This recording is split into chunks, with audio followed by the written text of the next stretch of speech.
আর ফের নতুন করে অশান্ত ডাবগ্রাম ফুলবাড়ি। বিজেপির বুথ সভাপতিকে মারধরের অভিযোগ, বিজেপি বিধায়কের বুথের সভাপতিকে মারধরের অভিযোগ। ফের নতুন করে অশান্ত ডাবগ্রাম ফুলবাড়ি।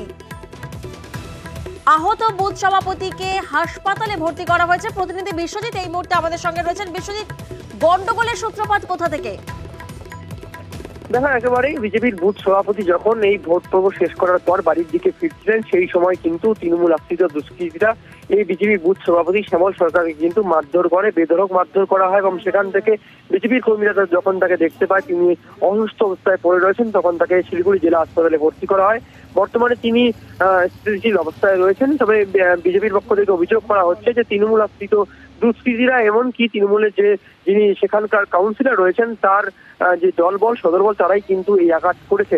পাশাপাশি তোমাকে জানিয়ে রাখি, পাল্টা কিন্তু পুরো ঘটনাটি সাজানো মিথ্যে ঘটনা এবং বিজেপির মধ্যেই কিন্তু হাতাহাতি চলছিল এবং গোটা ঘটনায় বিজেপি নাটক করার চেষ্টা করছে, এ ধরনের কটাক্ষ করেছে তৃণমূলের সেই কাউন্সিলর। তবে গোটা ঘটনায় কিন্তু এখন শান্তিপূর্ণ অবস্থায় রয়েছে।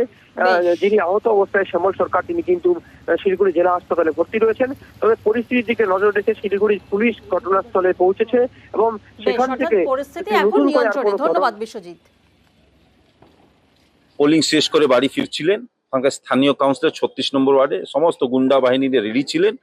ওনারা ওর উপরে চড়াও হন, বাঁশ ইত্যাদি বা বোল্ডার নিয়ে ওর উপরে কিন্তু অ্যাটাক হয়। ওনার স্থিতি এখন স্থিতিশীল না। এই সন্ত্রাসের আমদানি তৃণমূল কিন্তু পুরো বোর্ডে আসার পরে থেকে চালু করেছে। সাউথ বেঙ্গলের মতন এই সন্ত্রাসের আমদানি তৃণমূল কংগ্রেস করে, আর ইলেকশন কমিশন এখানে মুখ দর্শক হয়ে থাকে, এটা দুর্ভাগ্যজনক হবে। বিকালের দিকে ওরা হঠাৎ করে আমাদের একটা ছেলেকে ওরা মেরে দেয়। পুলিশও ছিল, আমাকে বলো সরিয়ে নিতে গিয়ে দেখি ওরা বাঁশ সব একটা সাইনবোর্ডের পিছনে জড়ো করে রাখা। আমাদের কোনো কর্মীরা কোনোভাবেই ওদের এই প্রয়োজনে পা দেয়নি। আর যদি পা দিত তাহলে প্রচুর সংখ্যক আমাদের কর্মীরা আছে। কাজে এটা একদম সর্বই মিথ্যা কথা। আমরা জানি যে ভোট শুরুর কয়েকদিন আগেই বয়স্ক ভোটারদের বাড়ি বাড়ি গিয়ে ভোট নিয়েছে কমিশন, কিন্তু তাতে ভোট দেননি 108 বছরের বৃদ্ধা। বুথে গিয়ে ভোট দিলেন দিনহাটার বাসিন্দা অমর্ত্য বর্মন। নতুন এবং তরুণ ভোটারদের উৎসাহিত করতেই কিন্তু তিনি নিজে বুথে গিয়ে ভোট দেন, অর্থাৎ ওনাকে বুথে নিয়ে গিয়ে ভোট দেওয়ার ব্যবস্থা করা হয়। দিনহাটা কলেজ 261 নম্বর বুথে ভোট দেন বৃদ্ধা।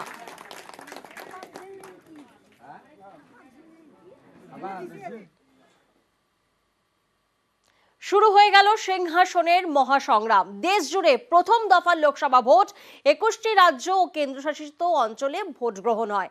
মত দেন 102টি কেন্দ্রের ভোটাররা। এবং সকাল সকাল ভোট দিলেন আরএসএস প্রধান মোহন ভাগবত। ভোট দিলেন প্রাক্তন কেন্দ্রীয় মন্ত্রী পি চিদম্বরম, সেই ছবিও ধরা পড়েছে। সকাল সকাল ভোট দেন। আর এরপর আপনাদের দেখাবো চেন্নাইয়ে ভোট দিলেন তামিলনাড়ুর মুখ্যমন্ত্রী এম.কে. স্ট্যালিন। আর তারপরেই দেখুন গণতান্ত্রিক অধিকার প্রয়োগ করলেন সুপারস্টার রজনীকান্ত। আর দেখুন এরপর কমল হাসানের ছবি দেখুন, তিনিও কিন্তু পৌঁছে গেছেন একেবারে সকাল সকাল ভোট দিতে।